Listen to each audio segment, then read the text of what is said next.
This is way over the top, even for an Easter display, I know, but we wanted to show you all 3 of our Easter Bunny crafts we created in one video, including this new one that turned unglazed ceramic pieces that were $4 each at the thrift shop into classic Easter bunnies that look like vintage German Hummel figures.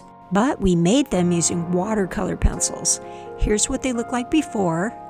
And here they are now, looking right at home in a mix of real and faux flowers for spring. And here's a peek at the other Easter bunnies we made. We have 2 plaster bunnies we made in candy molds covered in aluminum foil painted with glass paint. And we have 4 plaster bunnies that we colored with artist chalks. That was pretty easy to do. And we'll give you an overview of how to make all these at the end of this video. But getting back to this year's new project, here's how we do the watercolor pencil technique. First, getting the watercolor pencil to transfer because some surfaces naturally resist. We did a test first on a plain plaster piece versus chalk painted plaster. And the chalk painted side was easy to color. The unpainted side was not. So, even though we're not working on plaster, we're working on bisque unglazed ceramic. We painted our 2 figures with chalk paint first. We used plaster color with a few dabs of matte acrylic paint in colors that would give it an aged look. Watercolor pencil will work on lots of porous surfaces. It'll also work on anything that you can get chalk paint to stick to. So after these were dry, I made sure to wear a glove when handling these to make sure the surface would stay as pure as possible before coloring.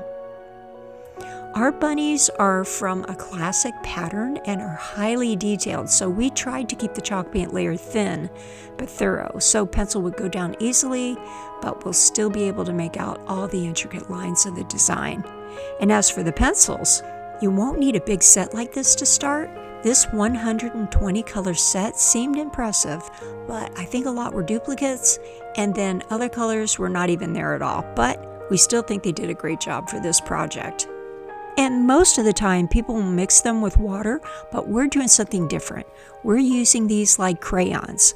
A lot of us have used those before, and you might remember that if you put on lots of layers of crayon, the color will get intense. We used the side of our watercolor pencils to lay down as much color as we could, and you can see it's pretty scratchy. But one of the advantages of they're great for sharpening to get into cracks and crevices. But then, to build up the colors to look rich, you go over the first layer with lots of other layers in similar colors, or even lighter colors like white and yellow, and you'll start to see that the patchy areas fill in. And you'll make a nice thick coat.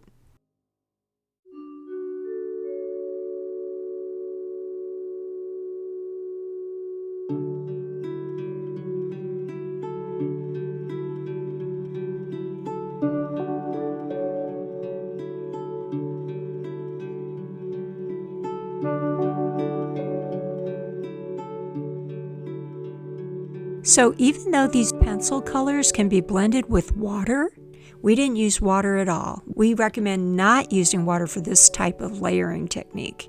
All the blending is going to be done by building up layer upon layer. And then we tried even switching up the colors as we went along, like throwing in blues and violets and browns to give all the areas depth like real antiques.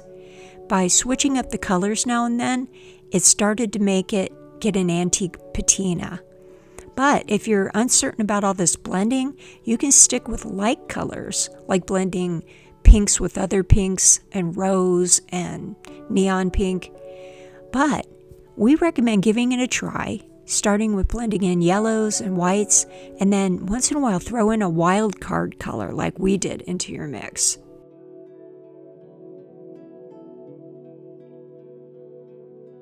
Once we had both figures saturated with the watercolor pencil, we sprayed them with Grumbacher's art spray, which you can get online or at hobby shops. So we gave these 2 coats, and that was it. And we're definitely going to try watercolor pencils again on other projects.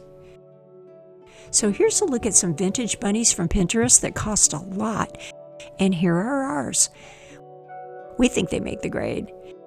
And as for the foil bunnies, the candy molds are fairly inexpensive, and so is the plaster. We have a video on how to step by step, because once you have the plaster pieces made, then there's all different kinds of ways you can finish these, some that we haven't even shown you yet, but we have videos on the foil and the artist chalk. We think that watercolor pencil might be too rough on plaster unless it's been cured for many years, but as for unglazed ceramics, resin, wood, fabrics, or anything you can get chalk paint to stick to, that's what you want to try your watercolor pencils on. There's probably quite a lot of surfaces we haven't even thought of yet. So don't miss the next project at Love for a Country House.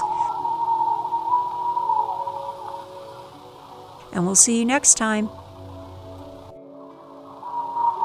Click on the sun logo to subscribe.